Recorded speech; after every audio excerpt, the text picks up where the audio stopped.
Okay, so also part of this application is application to amend Schedule A of the zoning map of the city zoning bylaw to change the zoning designation from passive recreation green space to medium density B R4. And of course, the amendment to bylaw 109 municipal plan to change the designation from recreation and green space to residential. Once again, for this application, there was also a temporary use approval granted by the Planning Review and Adjustment Committee at their March 19th meeting. Same comments would apply to this application where the developer applicant is taking a risk. If council chooses to deny the rezoning application, the applicant would have to change the use of the property to something permitted under the current PR park zoning, or otherwise demolish any non-conforming uses at the end of the 1-year period. So this subject property is located at the end of Henderson Street, also known as the Henderson Street extension in the city. Here's an aerial view. Subject property in its entirety is highlighted in blue. The subject portion you can see in this closer view, it's highlighted in yellow, so that's just over 2-acre portion. That'll be used for the proposed development, so the portion closer to Bramley and Old Station Road.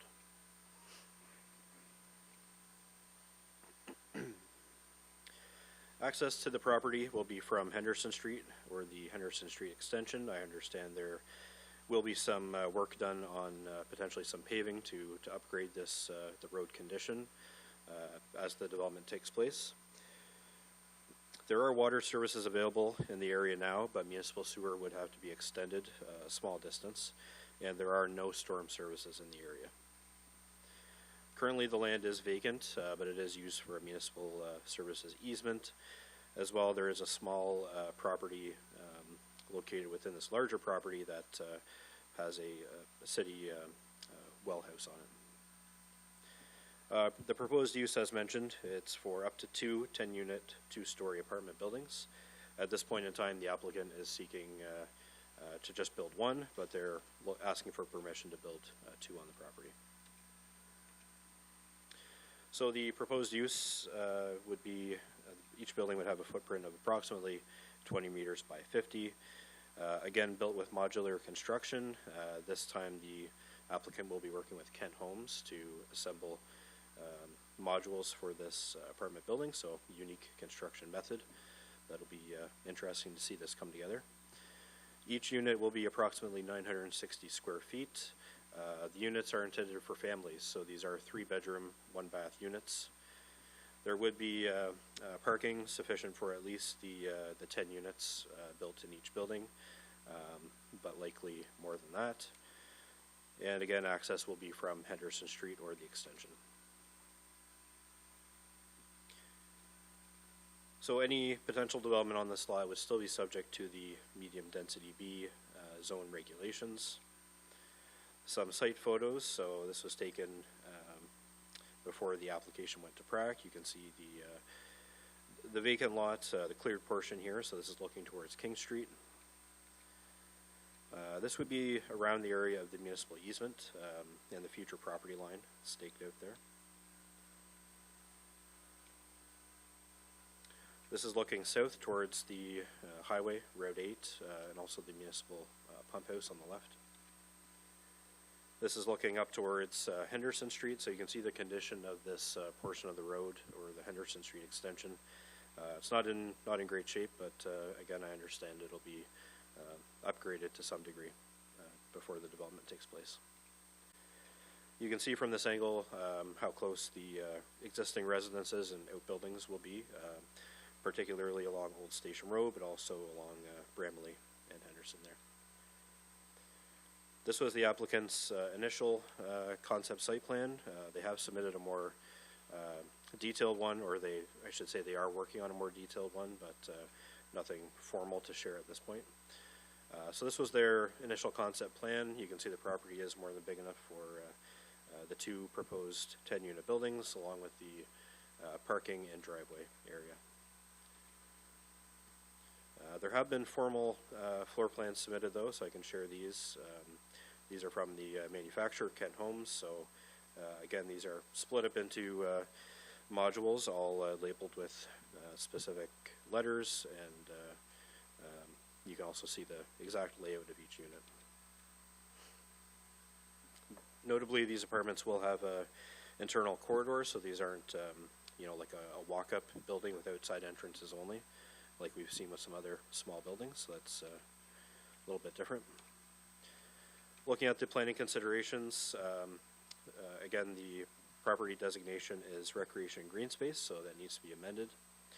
That's the green designation you can see on the map. The subject portion is highlighted in black. Under Schedule D of the road hierarchy, Henderson Street and the extension is designated residential collector road, but in this area it's also designated a local road. Road 11 is designated as a primary regional route, and Bramalea is a local road. Once again, this proposed development meets quite a few of the policies, proposals, and goals of the municipal plan related to housing, specifically provision of adequate and diverse housing. Really, the only difference with this development is that it is intended for families to be for affordable housing, so that's really a great addition. We don't see a lot of larger apartments being built in the city, so 3-bedroom units will certainly support more families with getting affordable housing.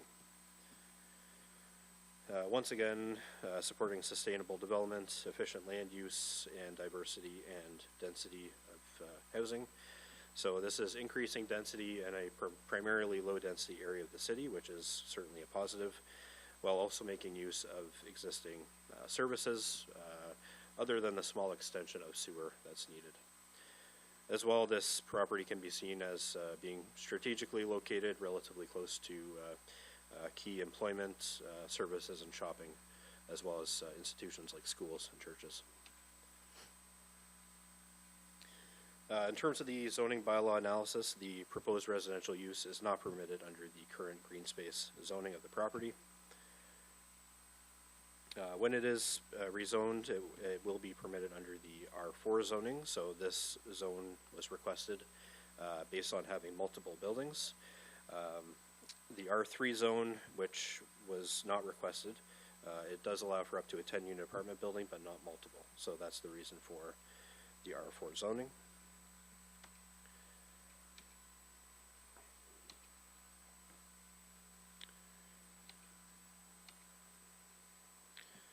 As always, council can add additional terms and conditions to any approval pursuant to Section 59 of the Act if they wish to add more certainty with regard to the proposed use or restrict or relax the R4 development rules. Looking at the surrounding area, the property is located also in the Chatham neighborhood of the city. The surrounding residential zones are a mix of low to medium, but mostly low in the immediate area. There are 5 residential properties facing Old Station Road and abutting on the subject portion of the property, as you can see in the photo. Looking at the wider area, there is a real mix of zones, primarily along King Street. There is highway commercial zoning and existing businesses and institutions. As well, James M. Hill High School is quite close by, and the Chatham Industrial Park is just across King Street on Walsh Avenue.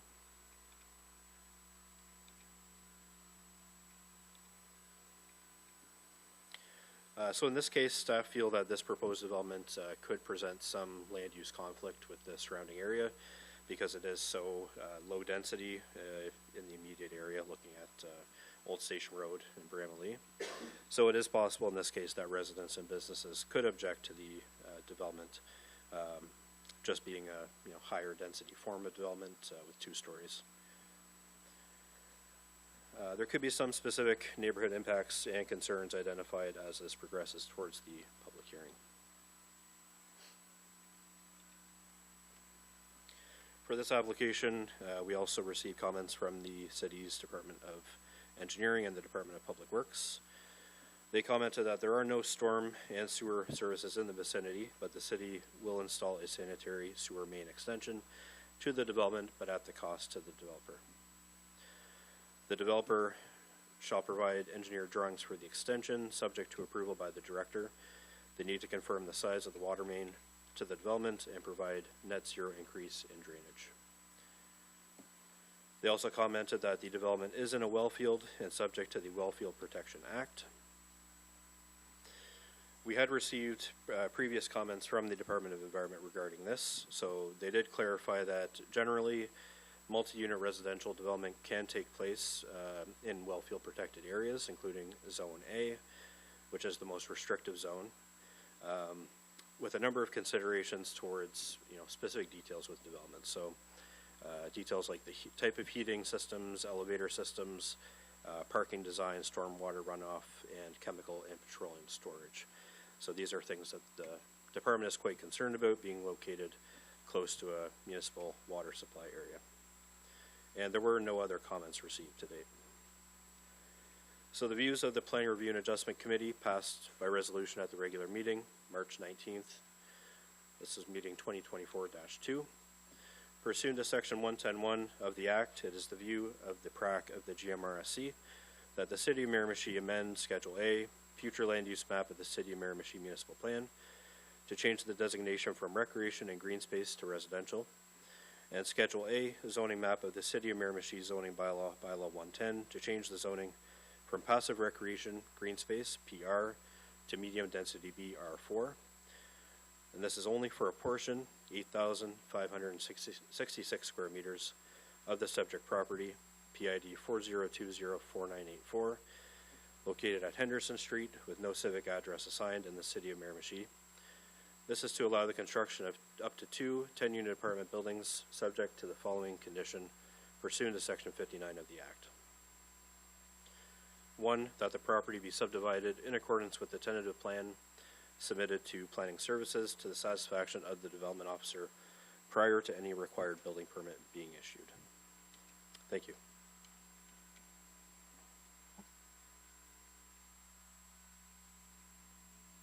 Thank you, Mr. Odette. I'll now review the next steps in the process.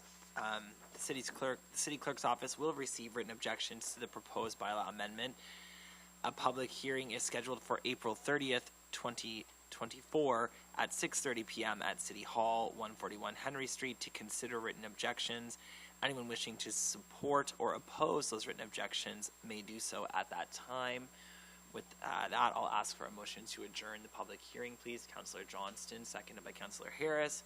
On the question, all those in favor? Aye. Opposed? Motion carries. And the public presentation is adjourned.